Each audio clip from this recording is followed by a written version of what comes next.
Hello, ma'am. Hi. Hi. So, Laxmi Mukund is a principal engineer at Cisco with a master's in computer science and networking, with about 20 years of industry experience. She's currently working on security with privacy as an important component. She has a Cisco Pioneer Award and patents in the area of networking. She was the co-founder of a startup that used patents in the area of networking, um, that use autonomous drones to collect aerial images and process these images for various applicants like agriculture, city planning, and windmill blade crack detection. We're thrilled to have Laxmi Mukund as a speaker for our IWD 23 event. She will be speaking on the topic breaking the myth, women and patents. There's this pervasive myth that women are less likely to be inventors of all patents, but the reality is quite different. Women have made significant contributions to innovation throughout history, but their achievements have often been overlooked or undervalued. While women make up a smaller proportion of patent holders than men, their numbers have been steadily increasing in recent years, indicating progress towards greater gender equity in the field of intellectual property. Moreover, research has shown that patents filed by women are more likely to focus on social impact and addressing societal challenges, highlighting the importance of diverse perspectives in innovation. Our speaker for this topic will show light on patents and the process to file them. Additionally, the speaker will also decode how women have broken the myth that women are less likely to be inventors or hold patents through hard-hitting statistics. Over to you, ma'am. No, Thank you, Natasha. Awesome. That was so good. You summarized it so well. All right. So you've allowed me to share, no? Yes, you should be able to. Just 1 second.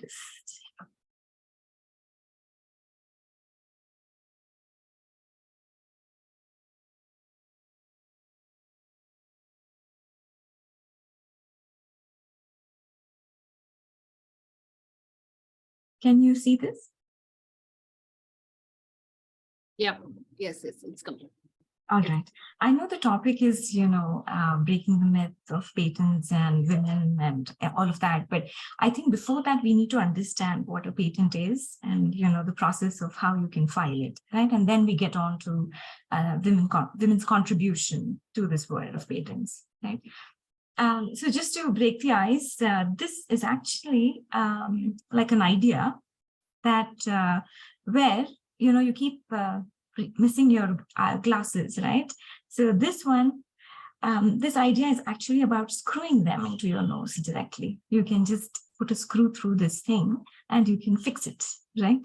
And this is an actual patent. I was surprised. I was looking out for funny patents and they showed up. And it's called frameless glasses attaching to the body. Actually, it's not that different from having a nose ring or a earring, right? So just have it there. So I thought it was fine. And then this is another one. This is called the anti-eating face mask, invented by a woman. And it has a lock and a key. Laxmi, So, I think yes. the slides are not moving. Maybe it's not in the slideshow. It is, for me, perhaps a delay. Can you see it now? What do you see now? We see Catalyst Engineering portfolio. Oh, I see.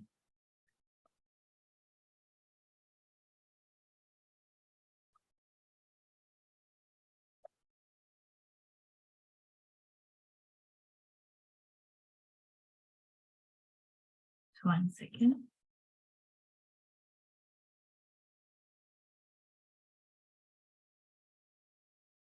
Okay, is this the right one? I think, sharing a... Do you see it now? Yeah. Yes, ma'am. Okay, so this was the first one I was showing. I guess you guys didn't see this. Sorry about that. So this was the patent. And this is actually a patent. There is a US patent number for this also. People actually, he really got a patent for this. The other one is the anti-eating face mask, right? So this is a patent where there's actually like a, device and a lock. Do you see a lock here? And this will allow you to eat. It'll allow, not eat, sorry. It'll allow you to breathe and speak, but not eat. So apparently it was filed by Lucy, a lady, and yeah, interesting patents, right? So what does it really mean, right? An intellectual property. It's a creation of a human mind. Now, that's an interesting thing. Human mind, right now, human, but probably later AI, we don't know, right? So any creation of the mind, which is an invention, which could be literally design, symbols, names, anything, right, is considered as intellectual property. There are 4 types: patents, trademarks, copyrights, and trade secrets. And the one that we'll be focusing on are patents. So what is a patent exactly? It's like a government or authority that gives you a license saying that that particular idea is completely in your right. That means you are the owner of that particular idea, and anybody who is using it, making it, selling it, using it for commercial purposes have to do so only with your permission, right? That's the idea of a patent. And why would somebody have a patent? Because you think your idea is new and you think nobody else has come up with it, and there is commercial value in it, and anybody else who wants to make money out of that should share their profits with you.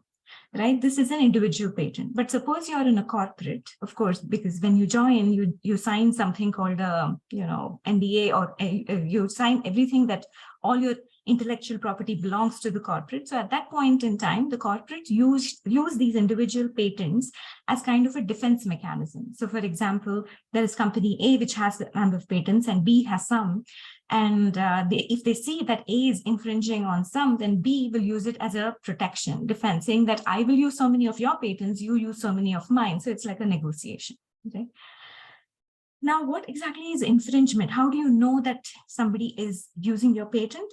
They should either be making use of it, offering it for a sale, or selling it, creating a product out of it, importing it, all of this, with or without knowing about this patent. So say somebody comes up with that idea completely originally, right, and starts using it, but there is already somebody who has filed this idea before, even then it's called an infringement. All right. So that's the important thing to note. So before you start developing an idea, or want to make something commercial, it's important for you to see if it has already been patented. And there are a lot of databases and searches available for you to do that. So this is a very funny cartoon. Also, by the way, whenever I've used any of these images from different sources, I've always put the where I've taken it from in the notes, so that I don't infringe on any trademark or anybody else's copyright. So this is a funny one where because infringement can be argued in many ways, right? So this person is saying that if I keep my iPad far away, it'll look exactly like that fridge. So it's almost the same, right? So you can say, so that says, okay, fine, that fridge is infringing your idea, so I will ban it. Right? It's just funny, but sometimes things like this also happen. So how does this whole patent process happen? First of all, the inventor explores an idea. There is some new thing that he thinks about. Then you research all of the prior art that is there in this. It's very important because you don't want to even invent the wheel. You could probably see if there's an idea similar to yours, read that up, and then probably think of something different, or enhance that idea. You don't want to just be in your in your cell without, knowing what's happening outside. So research all the prior art, and then write down how exactly your idea is useful and how it's new. And how will you know it's new? By researching prior art in this particular field, right?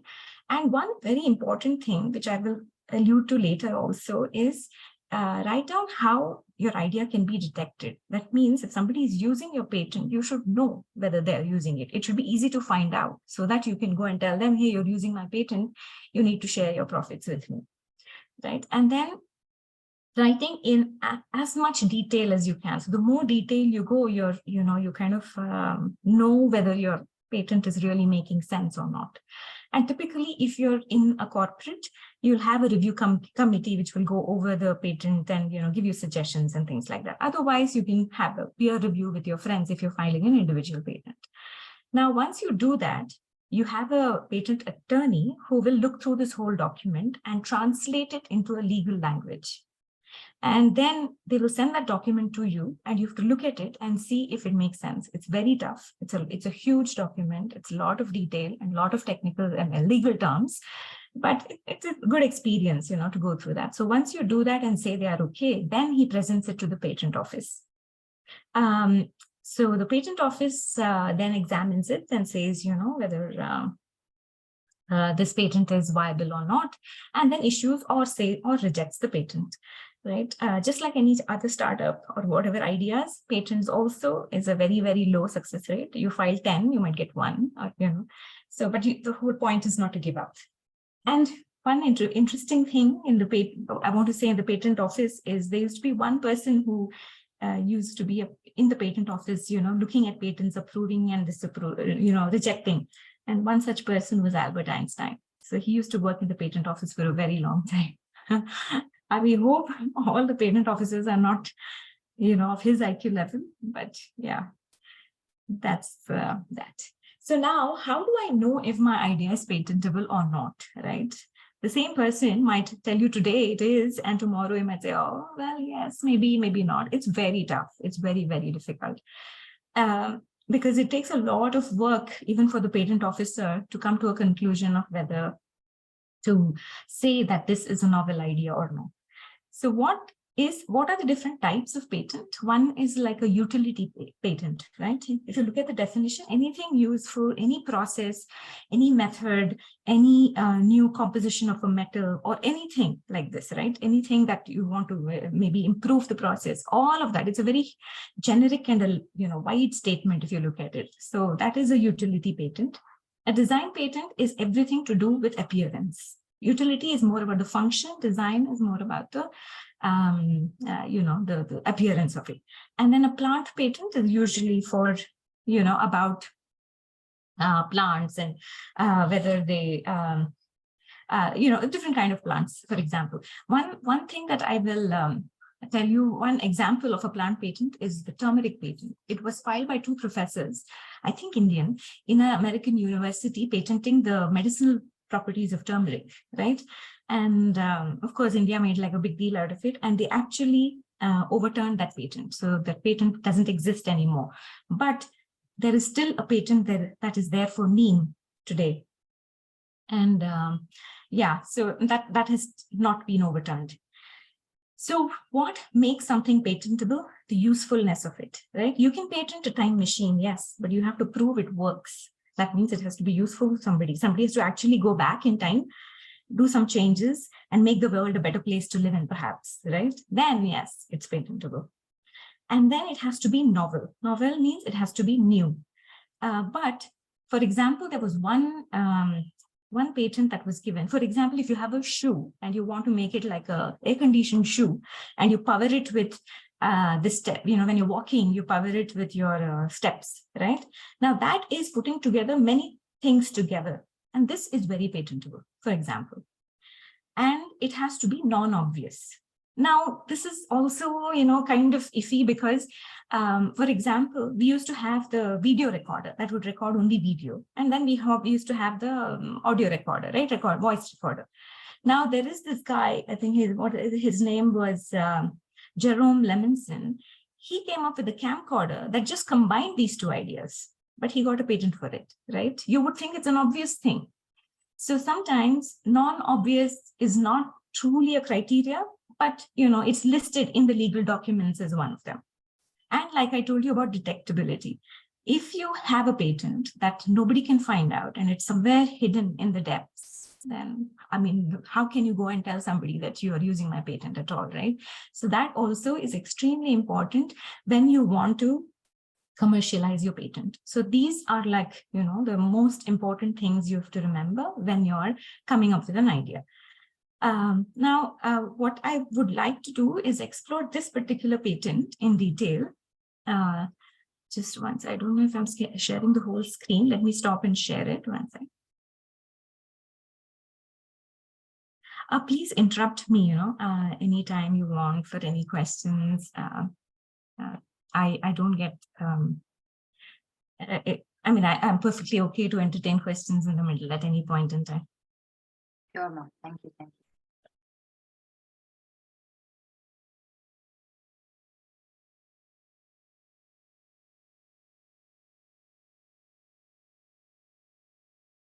Okay, I will do this.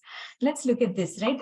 Justia Patents is just one database, but you have a lot of databases that will give you access to all of these patents. Let's look at this particular patent, right? Now, all of you, I don't know, but are mostly aware of something called an IP address, right? An internet protocol address. That means every device, your phone, your laptop, everything has that IP address, and you connect your Wi-Fi also. But one thing that was known for a very long time is that the IP address is unique, because by that IP address, you can uniquely identify the device. So what this patent is saying, that it's no longer necessary. So there is, say, for example, there is a particular server which has an IP address and you want to connect to it. And there are two kind of locations of the server. One is very close to you, one is in the cloud, for example, right?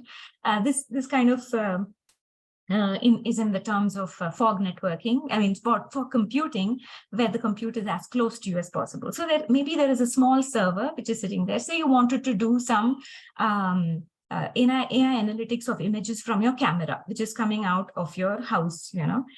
So you can do some local processing in a server that is kept in your house, or you can do some processing of those images on the cloud. Correct.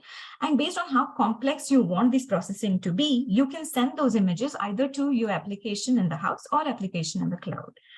Now, if I could have both the applications share the same IP address, then the camera doesn't have to bother about, you know, who doesn't have to decide whom to send this to. It'll just send it to the IP, and the underlying network will kind of, you know, send it to the right place.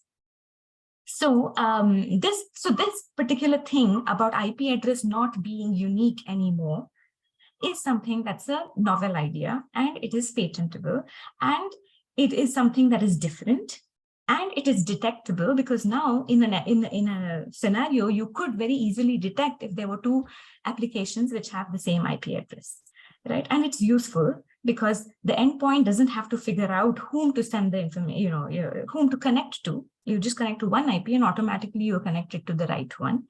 And it is novel, it is new because it's not been done before, and it's non-obvious, right? So it covers all of this. So like this, what you could do initially is look at patents like this, go over it, and see what exactly is the idea that's patented, why it is patented, and then look at and read through the whole description, you know, of how it is, how it was, you know, the details of it, so that you also kind of get into that whole hang of it, of how exactly you can, you know, think through these ideas, right? So that's one example. Like this, you can pick up whichever your domain is, right? Whichever domain you are currently in, pick up the ideas in that area. So because you'll have some background knowledge. So some fun facts. You would think that emoticons were patented, but they're not. And then karaoke machines, for example, are not. Matchsticks are not. But there were some which got patented, but it lapsed. And after the 20 years, so I told you there are utility patents, right? They last for about 20 years. It's not for a lifetime. Like once you get your idea, it's not like you have it forever, right? That's 20 years. And the design patents are for 15 years. So once it's lapsed, then anybody can use it, right? It's not an infringement anymore. So some of the things that were patented but lapsed, and then it kind of, has flooded the market, is the mouse. So the inventor really couldn't make that much money out of this. And the fidget spinner, you know, it was actually invented by this lady for, people who had ADHD and things like that. It was a great invention, but I think, you know, she didn't make much money out of it. Her name was Kathleen Hettinger. So she had a patent on this. All right. So now getting to the topic of, women and patents.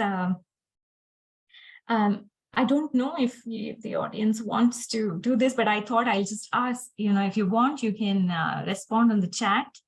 I have my chat open to see, do you guys have an idea of what percentage of women inventors were named in the international, how many women inventors were there in 2021, for example? What percentage? Just a guess. My son guessed 60. And somebody else guessed, I think 55. 50%. Yeah, I wish it was 50, 20, 15. Yeah, so the percentage is 16.5, but definitely better than 2007, right? And it was 10%. It is going up. So hopefully we'll get to 50 or more. And top fields in which women hold patents. Any ideas?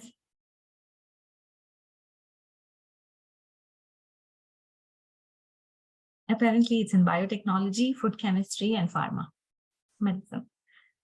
And least number of patents, I think, is for mechanical engineering, turbines, engines, pumps, these sort of things. And let's see, which region has the most number of applicants? Oops, I think. Let me just close this. Yeah. Women inventors file. So which region has the most number of women inventors, right? US, Americas. Yeah, I would have thought so too. But you know, it's Latin America and the Caribbean region. And the next actually is Asia, and North America is much later. So, you know, you never know where unique ideas come from. It could come from anywhere. And this is like, you know,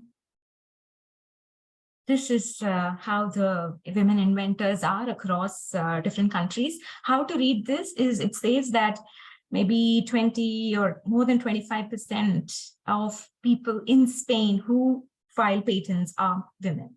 You know, that's how to read it. So China, Turkey, and Spain have a very good number. 25 is pretty good, right? I think we are around 10. India is 10%. So what does this mean really, right? Actually, Baduri, when she looked at my slide, she said, can you do like a takeaway slide from all of this? And I thought, yes, you know, see, all these are numbers, right? I don't think we should read too much of it. Yes, you know, there are numbers, there are reasons why these numbers are low or whatever they are. But right now it's you, right? You are there and it's your brain and your ideas. So I think there's nothing stopping you. So the important thing, I think, to note is that if you're choosing a technical path, innovations and patents are very, very important. You know, in some sense, they are like, you know, it makes you feel very good, of course, that you came up with an idea that is completely new and different, right? And it's very motivating.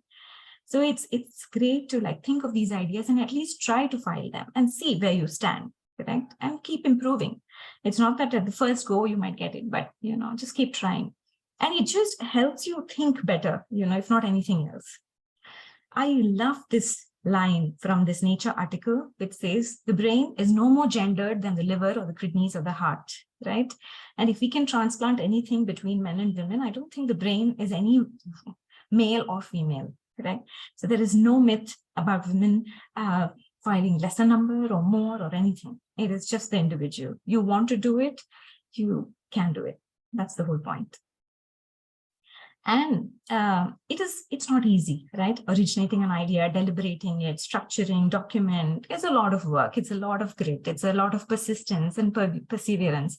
Now, if you think as a woman, you have all of this and you want to make use of it, great, right? Do that because, you know, that's what matters. Somebody had given me this tip that keep a small book, very small. It can't be bigger than this. And you write down any stupid idea. Don't judge your own ideas. Any idea, just put it in that book, right? Just keep writing it. Keep writing. As and when you do that, first of all, writing something down makes a lot of difference. When you just think about it, you might think, oh yeah, nice. But when you actually put it in words, it makes a difference. There is then you start thinking about the details, right? So just keep on writing and you will see that the ideas keep improving over time, right? And keep going back and reading them. Maybe you'll go back and see, oh yeah, you know, maybe I should improve on this idea or something else. Another thing is read a lot, right? Because I feel that whenever you read and whenever there is cross-functional things that you read, inter-domain kind of articles, your brain kind of gets wired differently. And somewhere, something might trigger a different idea. Some discussion, maybe this talk, hopefully, or some article, anything, right, might trigger a different thought in you. and you might come up with an idea, right? And happy ideating. Yeah, this is what I had to say. And if you have anything for me, you can let me know. Any questions, anything to discuss?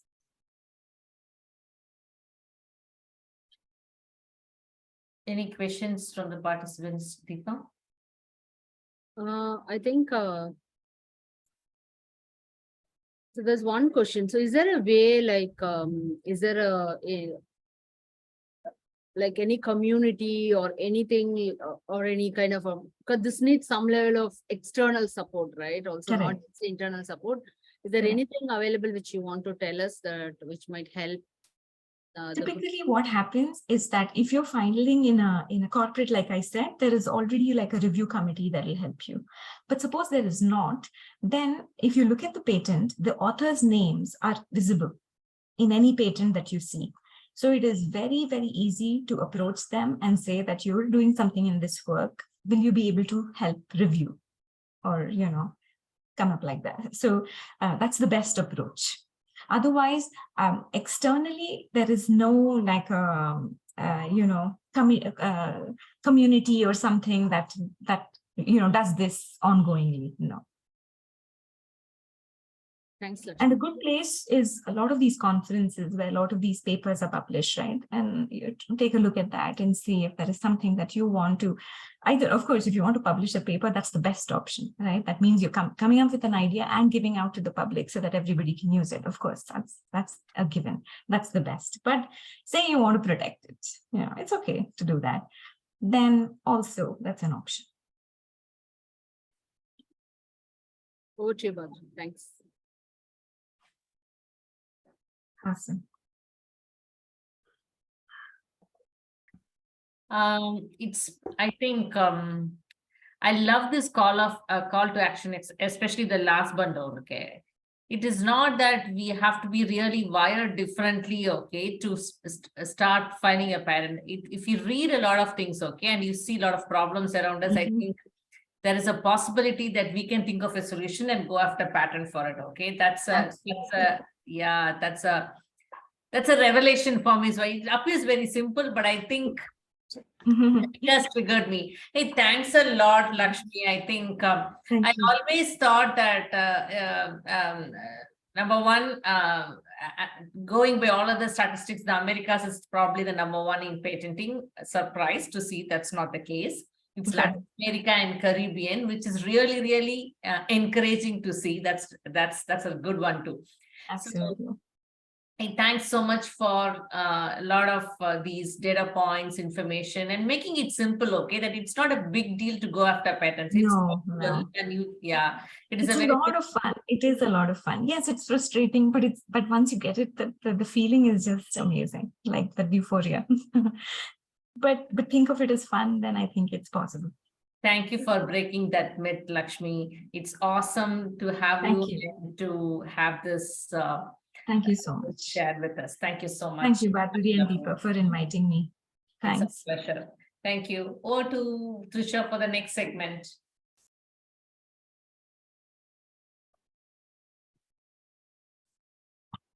Kavya is going to do the intro. So Kavya, take it away. Yes, ma'am. So the next